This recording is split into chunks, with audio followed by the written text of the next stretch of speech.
Dalam nama Bapa dan Putra dan Roh Kudus, amin. Bu Bapak, saudara yang terkasih, kaum muda adik-adik, salam berkat penuh semangat berkah dalam. Kembali kita berjumpa dalam Renungan Harian, hari ini Rabu 10 Januari 2024. Kita akan mengambil dari Injil Markus bab 1 ayat 29 sampai 39. Sekeluarnya dari rumah ibadah di Kapernaum, Yesus dengan Yakobus dan Yohanes pergi ke rumah Simon dan Andreas. Ibu mertua Simon terbaring karena sakit demam. Mereka segera memberitahukan keadaannya kepada Yesus. Yesus pergi ke tempat perempuan itu dan sambil memegang tangannya, Yesus membangunkan dia, lalu lenyaplah demamnya. Kemudian perempuan itu melayani mereka. Menjelang malam, sesudah matahari terbit, dibawalah kepada Yesus semua orang yang menderita sakit dan kerasukan setan. Maka berkerumunlah seluruh penduduk kota itu di depan pintu. Ia menyembuhkan banyak orang yang menderita bermacam-macam penyakit dan mengusir banyak setan. Ia tidak memperbolehkan setan-setan itu berbicara, sebab mereka mengenal dia. Keesokan harinya, waktu hari masih gelap, Yesus bangun dan pergi keluar. Ia pergi ke tempat yang sunyi dan berdoa di sana. Tetapi Simon dan kawan-kawannya menyusul Yesus. Waktu menemukan Yesus, mereka berkata, "Semua orang mencari Engkau."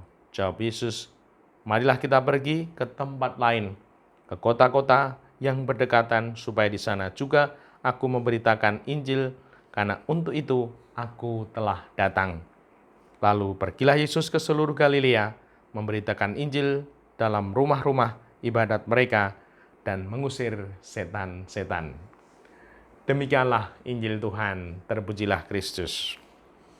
Ibu Bapak, saudara yang terkasih, ada ungkapan yang sungguh membantu permenungan kita di zaman ini. Saya kutipkan, ia menyembuhkan banyak orang yang menderita bermacam-macam penyakit dan mengusir banyak setan. Menyembuhkan banyak orang yang menderita bermacam-macam penyakit. Penyakit di zaman digital, di zaman media sosial ini apa? Kira-kira kita boleh untuk merenungkannya, yang kadangkala sungguh menjadi penyakit yang membuat kita sakit, namun kadang tidak sadar bahwa kita telah sakit. Maka dari itu, mari kita datang kepada Tuhan, semoga disembuhkan dari macam-macam penyakit teristimewa di zaman digital media sosial ini. Yang pertama, kecanduan HP, media sosial, TikTok, dan lain sebagainya. Bagaimana? Apakah ibu bapak, saudari-saudaraku yang terkasih, juga kecanduan? Sampai kemudian sungguh setiap kali menikmati media sosial, digital, internet, dan sungguh tidak hanya menit, bahkan hitungan jam yang sungguh kita lakukan itu, dan seringkali membuat kita kecanduan. Dan ini menjadi renungan untuk kita. Dari apa yang kita lihat, kita dengar di media sosial, di internet, TikTok, dan lain sebagainya ini, apakah itu membuat kita sehat? Sehat pikirannya, hatinya, tindakannya. Sehat imannya, harapan kasihnya. Semoga kita mau jujur dan merenungkannya. Dan yang kedua, penyakit kepalsuan. Dan sungguh ini terjadi pengen paling pertama, paling cepat yang mengirim berita, padahal beritanya belum dibaca, langsung di forward. Pengen terkenal, viral, dengan melakukan hal-hal yang sungguh kadang tidak baik, asal terkenal. Dan kadangkala kita juga ingin mengupload, memfoto ini disebarkan supaya menjadi berharga, bahagia, senang. Nah, kita boleh merenungkannya.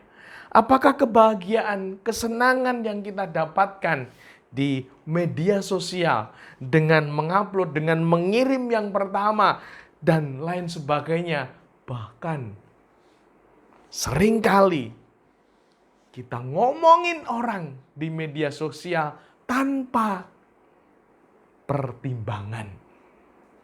Sungguh ini boleh kita renungkan. Apakah kita sudah masuk dalam kepalsuan hidup, bahagia, senang, yang semu, yang tidak berharga? Dan semoga kita mau melihatnya. Yang ketiga, penyakit kebingungan sungguh terjadi.